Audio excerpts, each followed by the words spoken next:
Abderukib, Abderukib.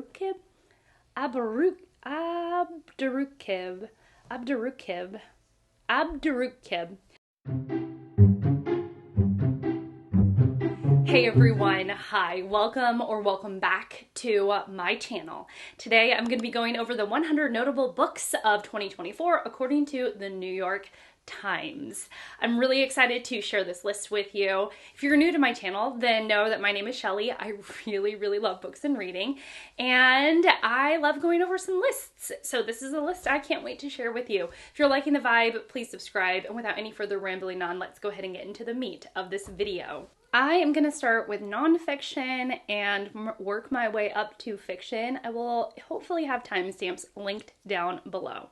The first book is a biography of Saddam Hussein entitled The Achilles Trap, and it is written by Stephen Call. The next is a feel-bad memoir, and it's called All the Worst Humans by Phil Elwood. A book of essays from a nonfiction book critic entitled All Things Are Too Small by Becca Rothfeld. Ooh, a book that I have heard of and that I kind of want to read. It is called The Anxious Generation, and this is by Jonathan Haidt, and it is about children growing up with screens and the impact that has on their mental health. Another book I recognize, Ina Gardner's memoir, and it is entitled Be Ready When Luck Happens, and she talks about her career as somebody who's been in the public eye of the culinary world. A book of literary criticism that focuses on African American writers is entitled The Black Box by Henry Louis Gates Jr. A philosophical family memoir that made me kind of go,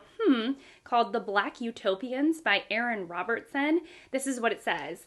The farm Robertson's grandparents owned in Promised Land, Tennessee, a town founded by formerly enslaved people after the Civil War, serves as the springboard for this sensitive, awfully deeply personal exploration of utopianism in Black American thought and life. Another book that appeals to me is a book of feminist history called The Blue Stockings by Susanna Gibson. This is a group of British women writers and thinkers entitled The Blue Stockings who actually came before Mary Wollstonecraft, Virginia Woolf, and Susan B. Anthony. Fascinating. Next is Challenger by Adam Higginbotham. This is recounting the history of the 1986 Space Shuttle disaster. Another food biography or food-ish book, and it's called Chop, Fry, Learn, Watch, which is awesome. That is an amazing title, and it's by Michelle T. King. Another book that sounds right up my alley, it's called Circle of Hope by Eliza Griswold. It is about the American evangelical congregations, how they moved to the political right over the past decade. This sounds amazing.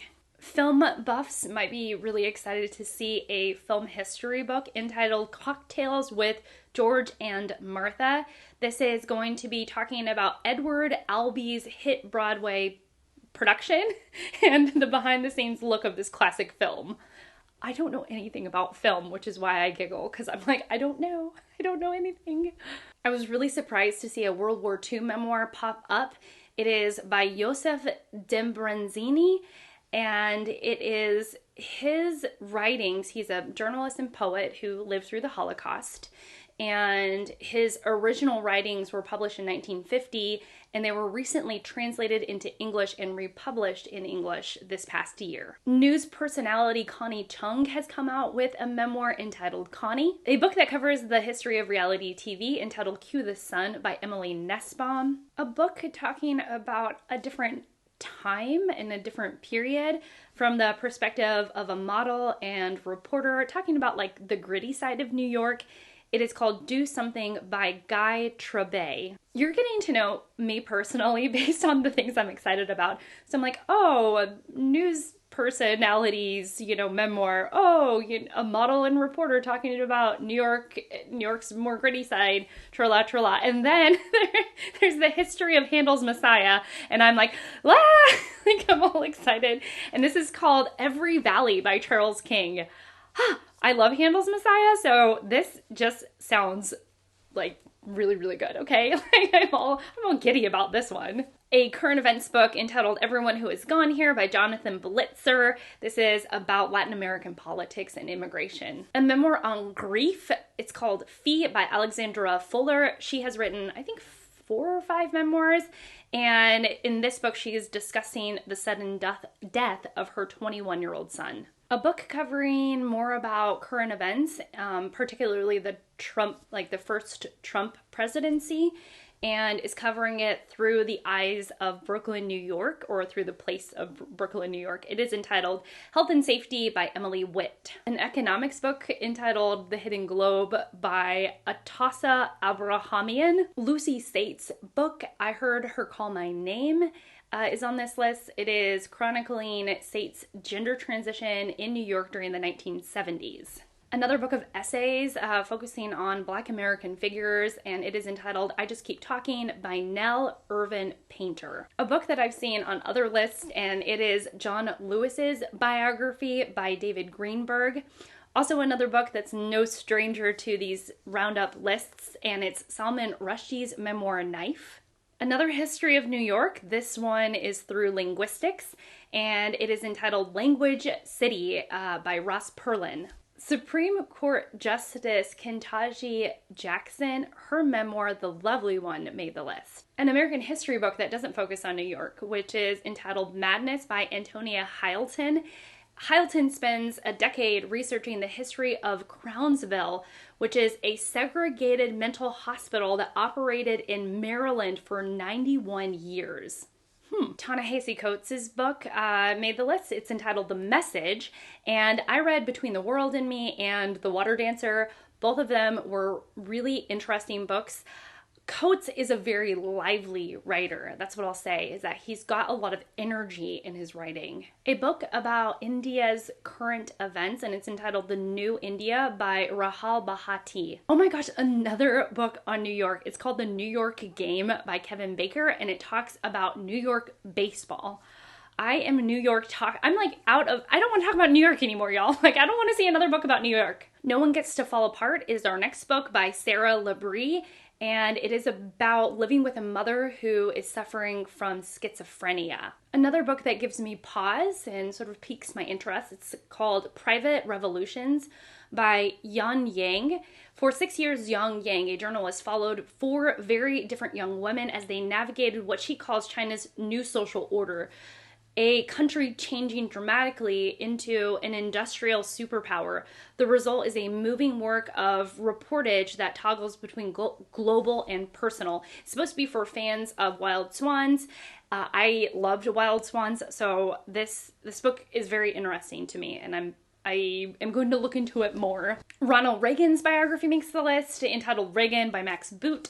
This next book, actually, I've covered before. I've seen it on other lists. It's called The Rebels Clinic by Adam Schatz, and it is about a Black psychiatrist, writer, and revolutionary, Frantz Fanon. I remember at the time that Fanon seems like a really, really interesting person who did fascinating things, i.e., running a secret clinic for Algerian rebels. The Return to Great Powers by Jim Scuito is about the Ukraine. It takes the readers through Ukraine, the days before leading up to Russia's invasion. Next is Salvage by Dion Brand.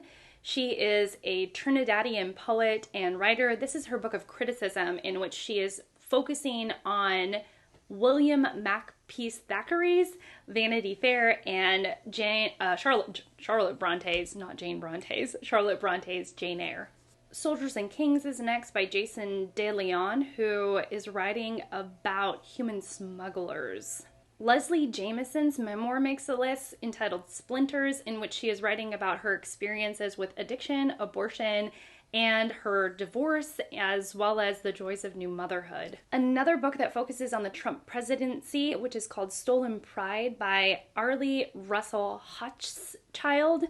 This is about, so it says, she takes stock of the financial and emotional struggles of an Appalachian coal mining town where a caravan of white supremacists arrived to find new recruits shortly after Donald Trump's 2016 presidential win. A dance history book entitled The Swans of Harlem. Again, we're back in New York, by Karen Valby.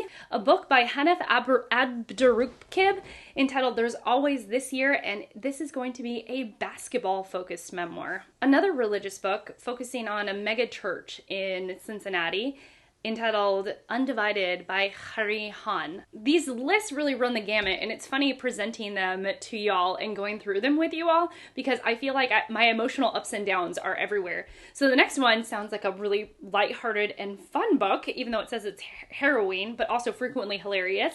It's called A Walk in the Park by Kevin Fedarko, and it is about two friends who decide to walk the length of the Grand Canyon, some levity amidst this heavy list. Another book I've seen on previous lists, and it is about the Cold War. It's a book of American history, and it's called When the Clock Broke by John Gantz. A biography of Captain Cook is next, who is a seafaring captain, and it's going to cover his final voyage.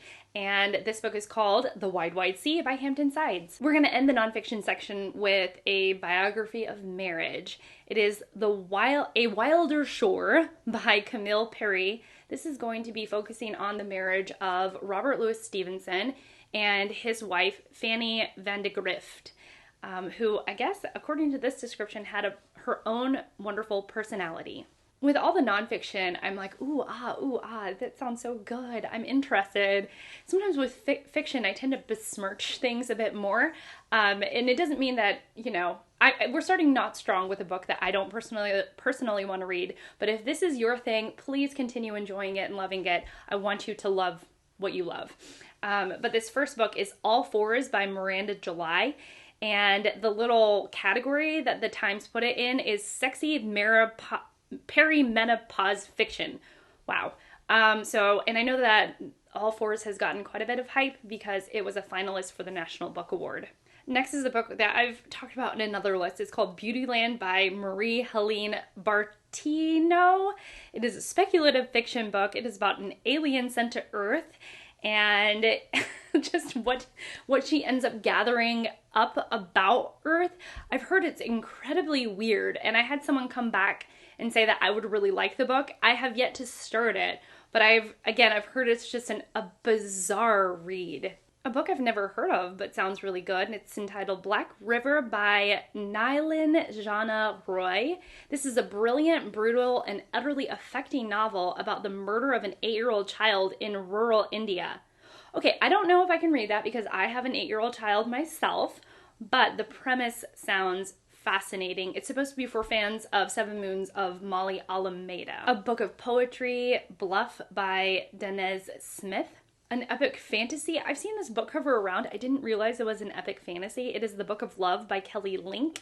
And it starts off with, after 3 teenagers are brought back from the dead. I'm like, okay, wow. And it continues on with the magic-wielding band teacher who retrieved them gives them a series of tasks to stay alive. All right. I don't know. I'm kind of, I dip into epic fantasy occasionally, but I don't know. I'm unsure about this one. Tell me if it's good. The next book I have read, it is The Bright Sword by Lev Grossman. It's an Arthurian retelling. It is a fantastic, fun, amazing ride of a book. I really enjoyed this read. The next is a new to me literary fiction book that has an amazing cover. This kind of cover, I feel like the people who designed this cover plucked this from my dreams and put it onto a cover knowing that they are directly selling to the Shelleys of the world. Anyways, this is called The Coin by Yasmin Zaher. So the narrator of this smart and serious novel of capital and its consequences is an unnamed Palestinian schoolteacher in New York City. New York, we cannot escape you, who becomes involved in a scheme to buy Hermes Birkin bags and scalp them to trashy and unworthy buyers. Wow. Wow, wow, wow. Again, I feel like this is written for the Shelleys of the world who know all about Hermes. Hermes Birkin bags. Like, I can spot a Birkin bag. Would I be able to identify if it's a fake or not? Absolutely not. But I can I could tell you what it looks like. Another new to me title, it is a mixed race dramedy entitled Colored Television by Danzy Senna. Booker longlisted and possibly shortlisted book Creation Lake by Rachel Kushner makes the list. It is a literary fiction spy book. I've heard mixed reviews on this one. A speculative fiction book entitled Dead in Long Beach, California by Vanetta Blackburn is Blackburn's first novel after 2 short story collections. It's supposed to be experimental and a disarmingly funny look at death and loss. Ebusa? Ebusium. The next book is from an author that I've wanted to read for a long time, but I just haven't yet. And it is the Ebusium, and it is her Olga Turkutchief's, which I think I've said that right now, her historical fiction book set in 1913 at a health resort in what is now Poland, that is about a shy and sickly student who discovers a terrible secret. We go from historical fiction to historical fantasy, The Familiar by Leigh Bardugo. This is about a lowly servant girl in 16th century Spain. I would imagine that Leigh Bardugo is doing exactly what Leigh Bardugo does best, which is magic, fun, wild, spectacular, and this time set in 16th century Spain. Another book of poetry, A Film in Which I Play Everyone by Mary Jo Bang. Another book of poetry, and it is Forest of Noise by Masab Abu Toha.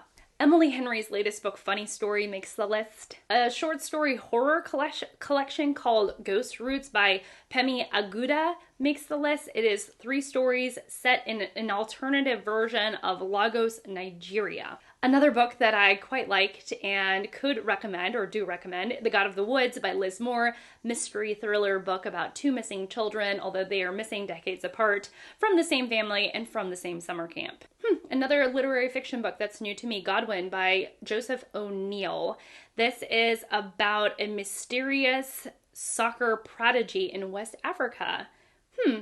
Interesting premise. A book that I've also become familiar with because of these types of lists, and it's good material by Dolly Alderton. This is a romantic comedy about a 35-year-old who's struggling with a breakup.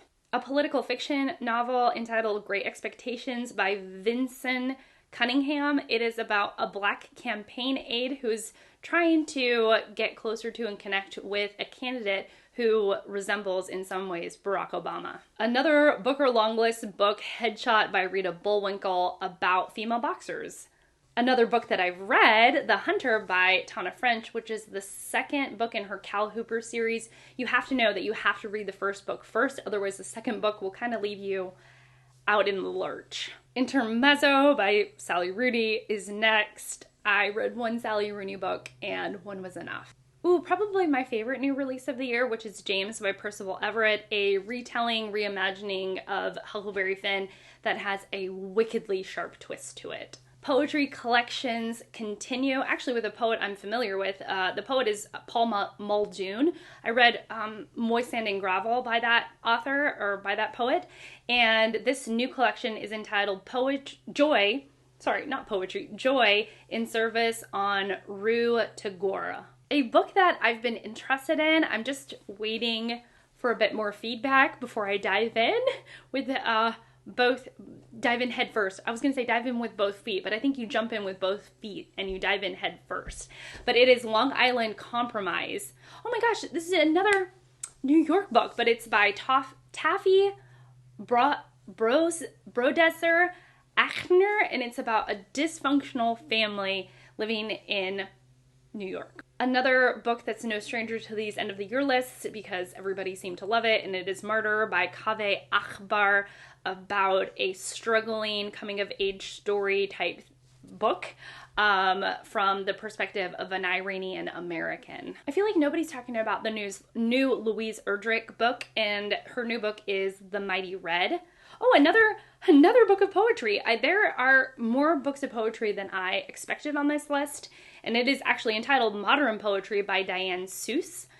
We also have a graphic novel on this list, and it is My Favorite Thing is Monsters. This is the second book of Emile Ferris's series that originally, the first book came out in 2017. Janice Hallett, I feel like her first book, or the previous book that came out, has been making the rounds on Booktube, and so this book, I just know the author's name. But anyways, it's a mystery book. It's called The Mysterious Case of the Alberton Angels. Oh, a short story collection published from an author that has recently passed away, so published posthumously, and it is called Neighbors and Other Stories. A book that I actually want to read, like it's tickling my fancy, and it is Our Evenings by Alan Hollinghurst.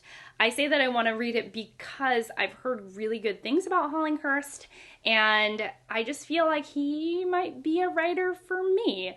So it's maybe less about the book and more about the author for me. Oh, from the author of Red, White, and Royal Blue, which I didn't read, but it is a queer romance novel, we have The Pairing by Casey McQuiston. I think doing exactly what Casey McQuiston does. So romantic, flirty, sexy, fun. Another book that sounds quite fun, but is billed as literary fiction, so it's probably more serious in tone. It's called Piglet by Lottie Hazel, and it says 2 weeks before her wedding, a cookbook editor at a London publishing house discovers that her fiancé is cheating on her. Wow, okay, wow, that's a lot.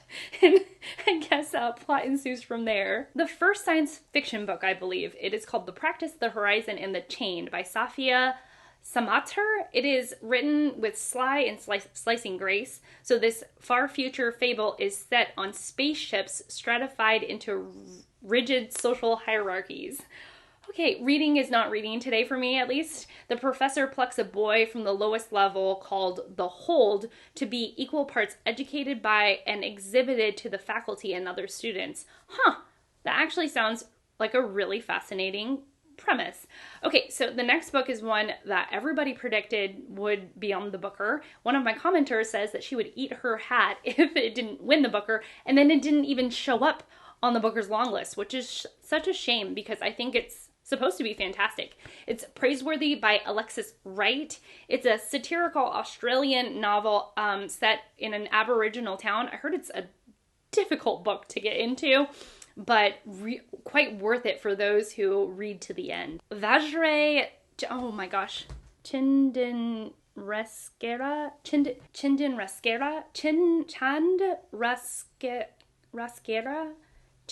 The next book is Rake's Fall. It's another science fiction book by Vera Chinden Rasquera, and it's a book in 10 parts. It's supposed to be it shifts wildly in structure and narration. Okay. A literary satire about modern media and pop culture, which is entitled Reboot by Justin Taylor by Tony Talathuamut. Interconnected short stories in this book, Rejection by Tony Talathuamut. Some of these last names, they really get me. Okay, the next one, actually, I've read this one. I liked it, but I didn't love it. I really didn't love it, and I was kind of disappointed that it was on the Booker as one of the best books, supposedly published in this past year, and it was The Safekeep by Yael Vanderwooten. It is a sort of steamy, thriller-esque book. I am probably doing a terrible job describing it, mostly because I really just don't want to talk about it because I didn't think it was that great. A follow-up book that is literally entitled The Sequel by Jean Hanff Korolitz, and it is the follow-up to The Plot, and it is a publishing world thriller. Okay, all right. I'm like, the joke has gone too far when a book that is a follow-up novel is called The Sequel. All right, maybe it's great. I don't know, but I'm starting to lose steam, and I'm like, really now? So the next book is a literary fiction coming-of-age novel about a young girl or a daughter that's struggling with mental illness. This book is entitled Shred Sisters by Betsy Lerner. Then we have a polyphonic voice novel about 72 migrants who settle in a small Sicilian town. This is entitled The Silence of the Choir by Mahad Sar. Then we have a thriller book called King Smokes by Jamal Mayfield. And it is, the question that they start off this blurb with is, can there be restitution for the harm done to generations of Black people in America? So if that sounds good, maybe this thriller, Smoke Kings, is for you. I'm like just trying to bust through them at this point. Oh my gracious me. Okay, literary fiction book, Someone Like Us, Dana Mengestu. Once I get it, once I like sound it out, it works out so much better. Okay, so this is a slippery novel that centers on a journalist who's supposed to spend Christmas with his wife and young son, but ends up in Chicago investigating the criminal record of the man he assumes is his father. Okay, sounds a little twisty over there. Of course, Tommy Orange's Wandering Stars is on this list because it also made it to the Booker's long list. So this is the follow-up to There. It's not called sequel. It's called Wandering Stars. I read some of There, and it just wasn't for me. But if you loved it, then I'm so glad that you loved it. Okay. Next is a historical fiction book. Okay, now we're getting back to the things that I love, which is called Whale Fall by Elizabeth O'Connor. It's a brief, blunt, and exquisite debut set in 1938 on a Welsh island. With a population of 47. Oh my gosh, I love that kind of thing. Like small little isolated village in the middle of nowhere. And it is about a bright, restless 18-year-old. That sounds wonderful. Poignant autofiction is next by Sophie Kinsella. Oh, come on. If it's autofiction, it should be under nonfiction. What Does It Feel Like is what the book is called. And it's about a best-selling author and mother of 5 wakes up from surgery to remove a brain tumor. It's autobiographical novella. This should not be in fiction, okay? This should not be in fiction. Okay, yet another book that was on the Booker long list, Wild Houses by Colin Barrett. It's supposed to be about, I think, an older person, a younger person who are both trying to figure out what to do about the kidnapping of someone. I think it sounds more exciting than the actual execution of the book because I was like, a kidnapping, a romp, fun, exciting, and I think it's a little more like slow and thoughtful than that. Oh, another book I recognize that everybody in my comments of one of the videos that went up recently has been like, it was the best book I read this year. It's amazing, changed my life, love it so much, and that is Kristen Hanna's The Women, which is about women who were involved in the Vietnam War. Then we have a hallucinogenic historical fiction. Not sure if that's for me, and it literally sounds hallucinogenic, and it's You Dreamed of Empires by Alvaro Enrique, I think that's right. Okay, all right. Wow, the main character is fearsome yet depressed, often tripping on magic mushrooms. Okay, queer sports romance, yes please, and it's called You Should Be So Lucky by Kat Sebastian. All right, and then we get to nonfiction. So that was it. Kind of a lackluster ending for me. We're just ending with a romance book. Not that romance is bad. It's not bad. It's not bad. I appreciate all those who love romance.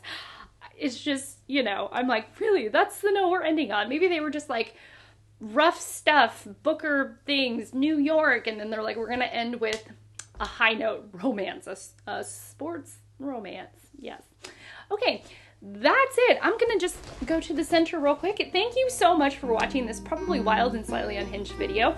Really appreciate you, and I hope to see you all in my next one. Bye.